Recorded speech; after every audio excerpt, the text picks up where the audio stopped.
Ladies and gentlemen, we are going to be talking about one of the heroes that is simultaneously the most complicated inside the game, or certainly one of them, but at the same time, still one of the best damage dealing heroes as well. And of course, we're going to be talking about Hex, the totally not the Joker from Watcher of Realms. Now, I have quite an interesting relationship with Hex because when I first started playing the game, part of the reason I hopped into Watcher of Realms is because I seen Ash making a lot of content surrounding it.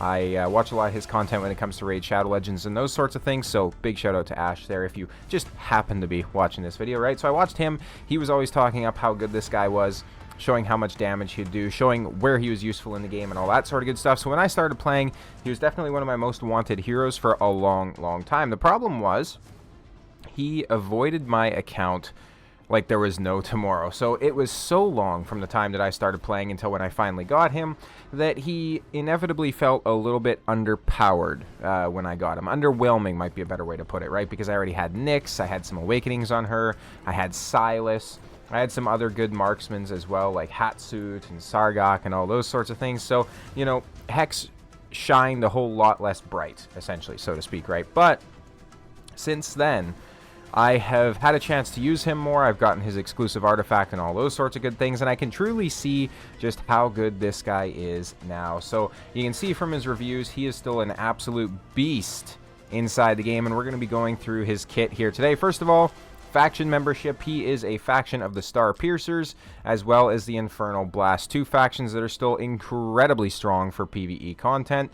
All of your boss killing, all those sorts of things. You're going to have a lot of options in both of these factions. Now, with the Star Piercers, obviously the Lords from this are going to increase their basic attack ranges, or their attack ranges overall, and that's for any of the Lords. So even the Epic Lords, if you happen to have them, which means that he gets a whole nother tile of range to do his nastiness, and keep that in mind. Now, inside the Star Piercers, you have fantastic other damage dealers like Yuri, Sithra, Vorn, Calypsa, Sargok, Lady A, right? You have all of these units in here, so you have some fantastic units to pair him with as well. And same kind of thing inside the Infernal Blast as well. Most people are probably going to have Pyros, but you also have Soul Cadence and you have Twin Fiend, who are great options too.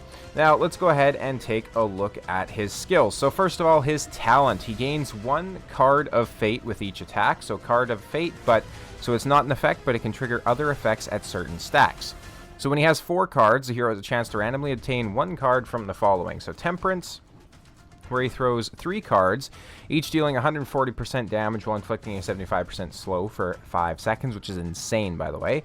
Death, which deals 500 damage one time, 500% damage, and inflicts burning. Or Strength, where he increases his attack by 30% and attack speed by 70 for 25 seconds, and he deals extra damage to airborne units. So you can already kind of see what makes his kit so complicated.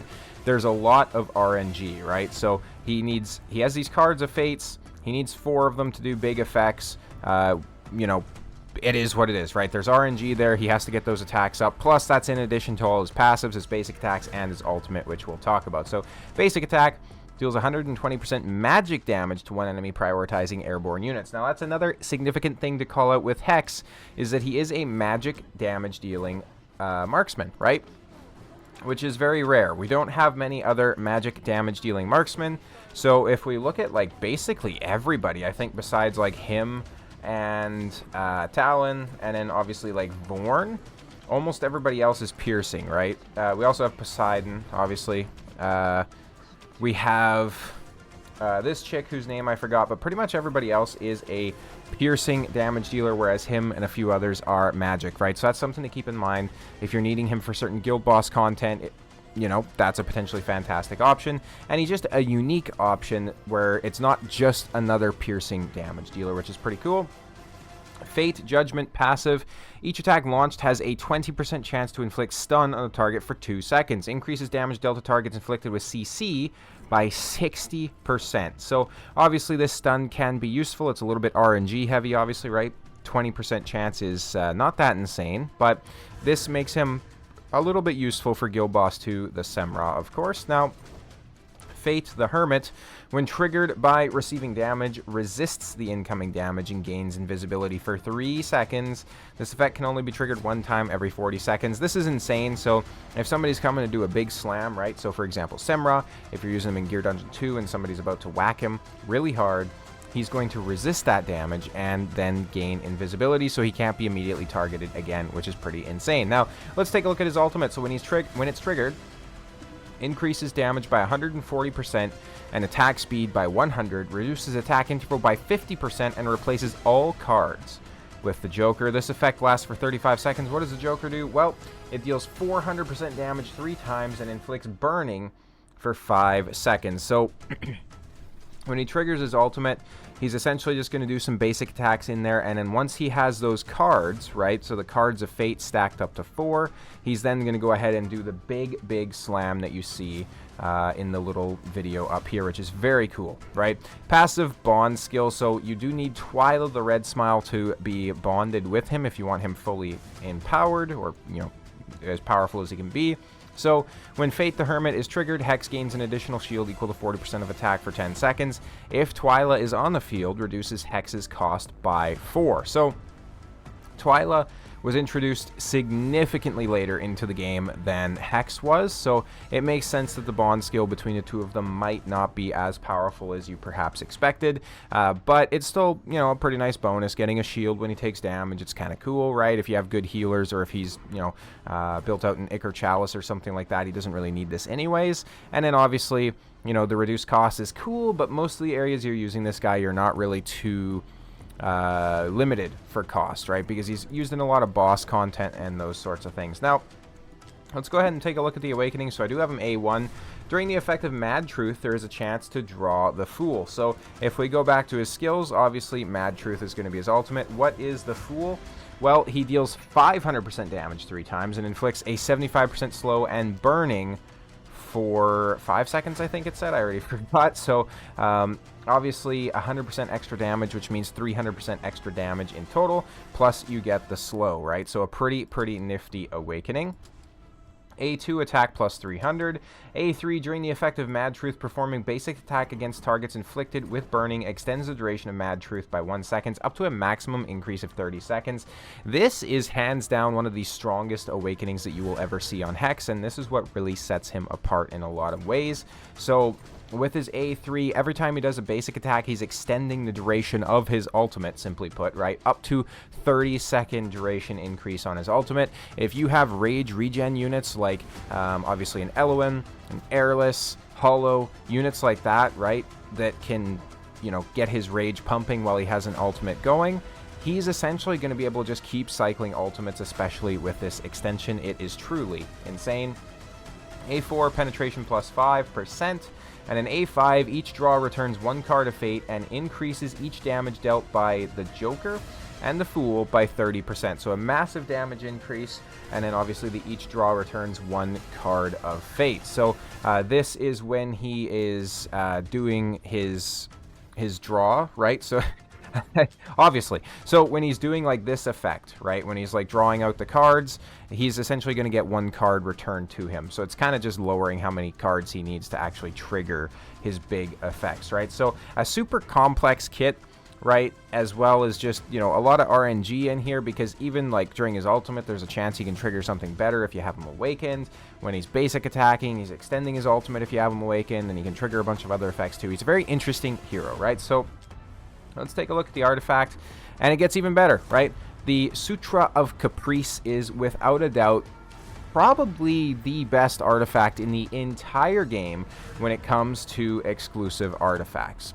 Increases single target damage by 27%, I only have it plus 22, and then can rapidly draw cards during the ultimate. So, obviously, we know that all of his skills are based on how quickly he can draw these cards and get them out.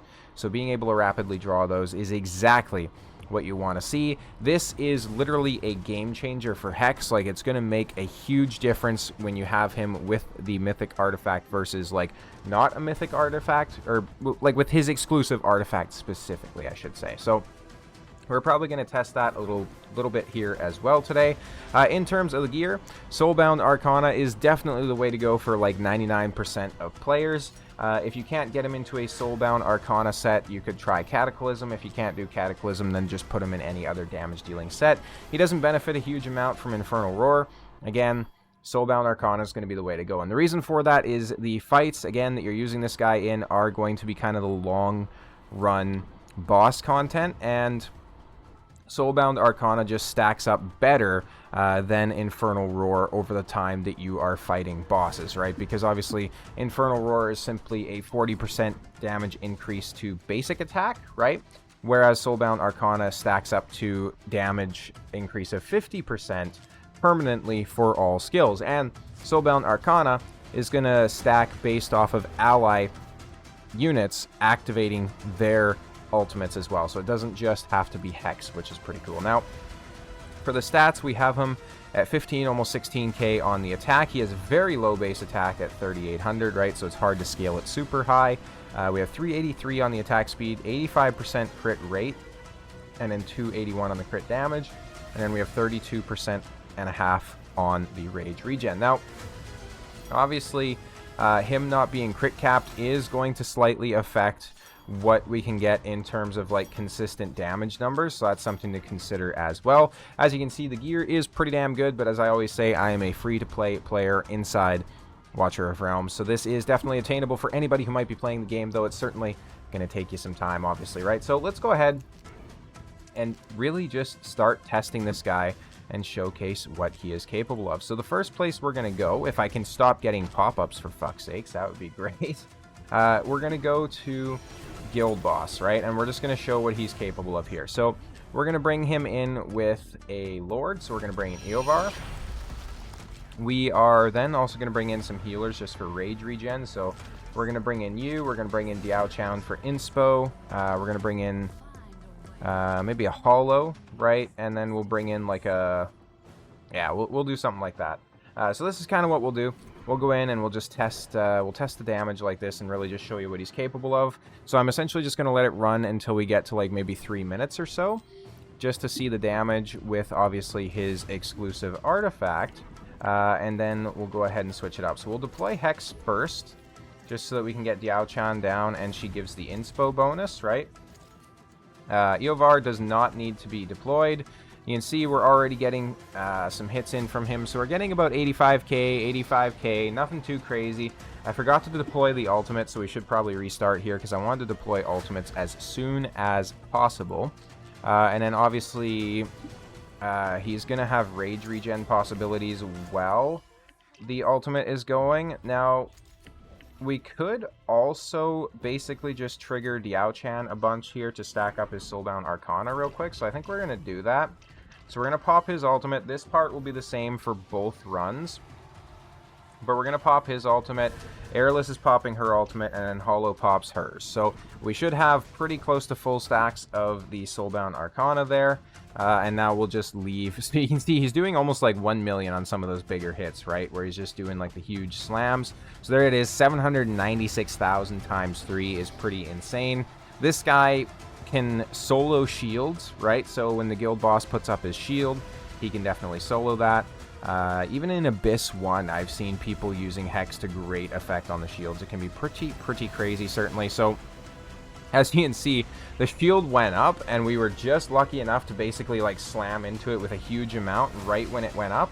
And then it was basically down automatically, right? So he's already at 21 million damage by the time we get to about 345, right? So he's at 29 million damage now. You can see he's just doing big numbers, ladies and gentlemen. He also inflicts burning, of course, right? So that's going to stack up and do significantly more damage as well. And then additionally, if you're in content where the enemy can be slowed, so any sort of like gear raids or anything like that, he can also apply the slow as well, right? So speak of the devil, we do see the slow on here, movement speed minus 75%. Now, we're going to keep letting this run until we get to 3 minutes. And then at 3 minutes, we'll go ahead and basically change his build and just have him run with his, like, not his exclusive artifact, so you can kind of see what a difference that makes. And obviously, like I mentioned, not all of his attacks are going to be critical. It's only an 85% chance, and, you know, hypothetically, at least, I went ahead and popped him again there. Hypothetically, at least you could, you know, run this a bunch of times. We're going to go to 255 because I was yapping and I forgot. So we're going to go ahead and do this. We're going to quit the battle. 48.634 on the damage, right? So in millions. So I'm going to go ahead and take a photo of that on my phone here. And then we're going to go ahead and we're going to change his build, and we're just going to put him into like a Ichor Chalice or something like that, and just show you what a damage difference that makes. So we're going to go here. We're going to put him into probably Silas's Ichor Chalice. So obviously the damage increase alone is already significantly different. So increases damage by 15% versus 27 for his exclusive. The only difference obviously is with the Ichor, he's going to get to restore HP, which would be kind of nice, right, if you need that. But really, especially for content like I'm doing, you don't really need it, because there's just going to be so many healers and stuff like that placed on him that's kind of like, okay, cool, you know, don't really need it all that much, but whatever. We're going to get him down. We're going to get Yao down. We're going to start popping her ultimate. We're going to get Hollow down. We're going to get Airless down. And then we're going to pop his ultimate. Same thing, we're going to pop his ultimate as soon as it comes up. We're going to start popping Yao as well. And then, of course, Airless is going to be popping her ultimate there too. And then we also have Hollow who can pop hers. So everybody's popping their ultimates very, very quick. And we're essentially just going to see what kind of damage he can do. So now we're seeing hits for about 130k, 21, 21. We have 553 coming in there for kind of his big smacks. Now, we do still have the ultimate going a little bit. So there we go, 560. So you can already see kind of like a exponential damage difference, right, with how much he's actually able to do. Now, we do get a big slam from him there. Do we get one more before the ultimate ends? We should. We do. So there we go.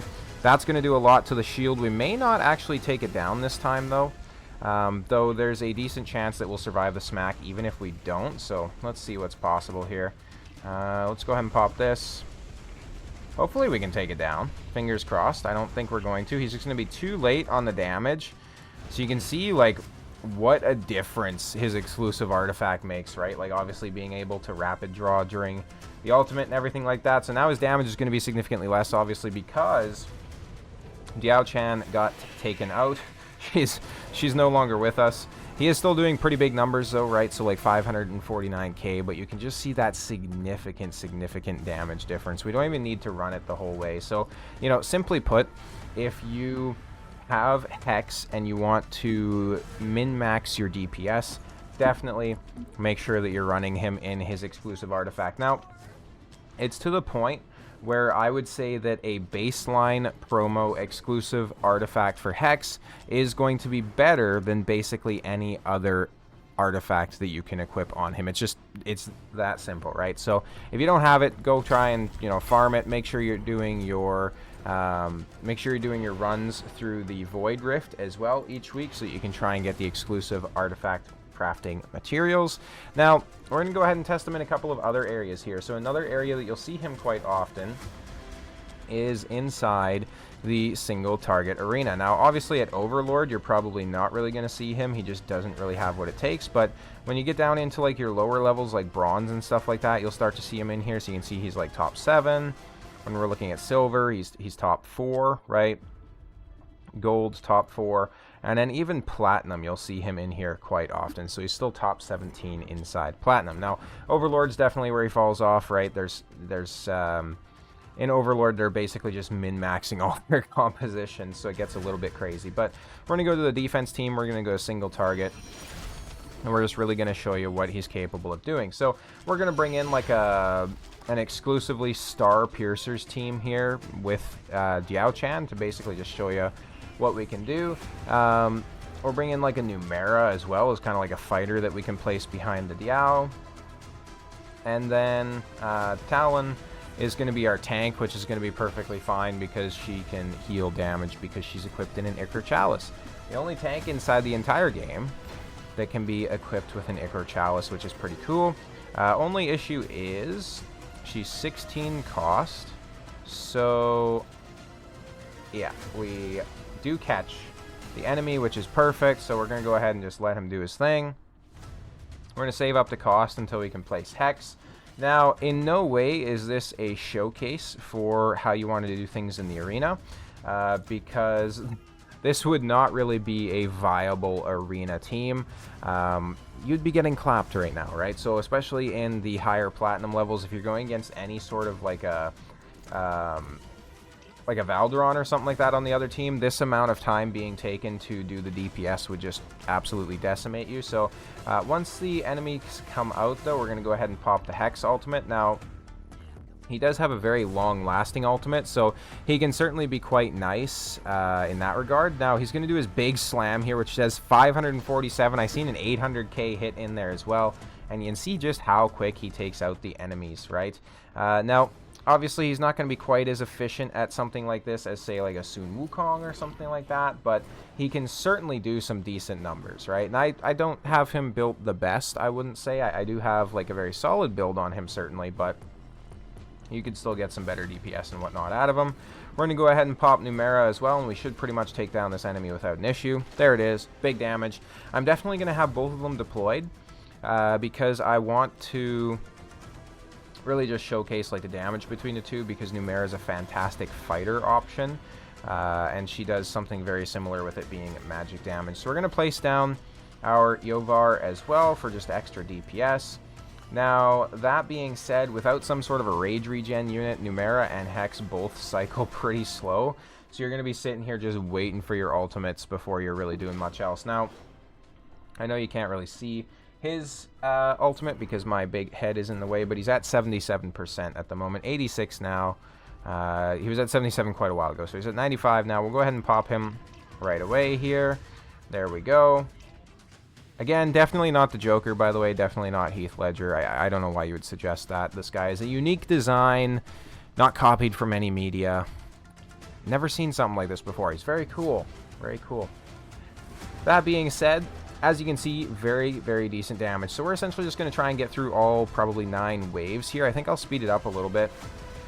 We're not really worried about, like I say, we're not worried about min-maxing the damage. We're not worried about any sort of preset or anything like that. And if you're curious, this was at 514,000 BP, so obviously we'll put Yao into healer mode as well because it looks like Talon is struggling a little bit. She's probably going to go down. She does, so we're going to get clapped here. We'll go ahead and end the battle. But you'll be able to see the damage difference. Now, this was 514,000 BP, so obviously, you know, not a lot of people inside Watcher of Realms will be going against teams that are that strong, I would say. And I am a dumbass. Oh my god, I just completely forgot to actually check the damage. Oh my god, that is kind of funny. Well, I guess we're not going to see the damage numbers this time, but you've certainly seen the effect that he could have on the enemies, right? So we're going to go ahead and take a look at Mr. Hex. We're going to do a bit of a rating on him through all of this content as well. So Drake's Chasm, he's going to be a 5, right? I've already submitted ratings for him because I was just, you know, helping to give him higher ratings in some areas because they were lower than I thought they should have been. So Drake's Chasm, Faction Trial, Void Rift, Titanic Runes, Single Target DPS, Guild War, Gear Dungeon 2, Arena Anti-Air, Immortal, and Gear Raid 3, I gave him a 5 across the board. Now, Gear Raid 3, he's debatably not, you know, the best. Like, he does one of 2 roles, essentially, so he can clear the left-hand side, right? Like, not the far left, but essentially the left right in front of the boss, so like the ads that spawn there as well as like the bombs that will come towards you. He can help out a lot with that, but there's other options that can do it debatably better, right? So like a Yuri or something like that is fantastic, or he could be primary boss DPS for you as well, which would work okay. But again, there's different options for that would work significantly well, or significantly better even. So like a Silas, there's less RNG. With a Sithra, it's just blowing up the boss, no RNG, right? So those options would work very well. Tower of Deception was not actually live in the game when I rated him, so I'm going to give him a 5 there. Tide, he's going to be a 4. He's a very, very good damage dealer, obviously, but he does not have, like, truly insane BP scaling, so there's definitely some better units out there if you're trying to min-max on that front, but he's still very, very viable. Gear Raid 2, gave him a 4. He's pretty decent there. Gear Dungeon 1, still pretty decent, right? There's a lot of use you can get out of him, so he's a 4. XP Raid, I'm going to give him, in hindsight, probably a 4, and then same thing for Gold Raid, because he doesn't do AoE damage. and inside XP as well as gold raid. At the end of the day, you just want to do as much damage as quick as possible to as many enemies as possible. So you're looking for things like Comet, Bierna, Anora, Arrogance, you know, AoE damage dealers, your merit, all that sort of stuff, right? So a single target, big damage dealer is nice, but it's not really exactly what you want for the late game. Now keep in mind, obviously, if you're in mid game, early game, this guy's going to carry you there as well, so don't worry about it. Artifact Material Raid, absolutely a 5. He can do big damage. Malaric's Halls of Illusion, I'm also going to give him a 5. If you can fit this guy into your team and use him there, he is going to be fantastic. Now, Gear Raid 1, I gave him a 3. I'm actually going to go ahead and bump that down even further to a 2. This guy does big damage, but it's only single target, and he's from the Piercer and Inferno faction, right? Both of which we don't really see teams for inside Gear Raid 1. He does single target damage. Gear Raid 1, you're wanting strictly AoE damage. Not really useful there. And then finally, Arena AoE, I'm going to give him a 1. He's definitely not the best. AoE, lots of targets, right? You need AoE damage. You're going to have multiple enemies coming on the screen. No matter how much attack speed on this guy and how much damage he does, you are going to leak if you're trying to use Hex as your primary damage dealer. Simple as that.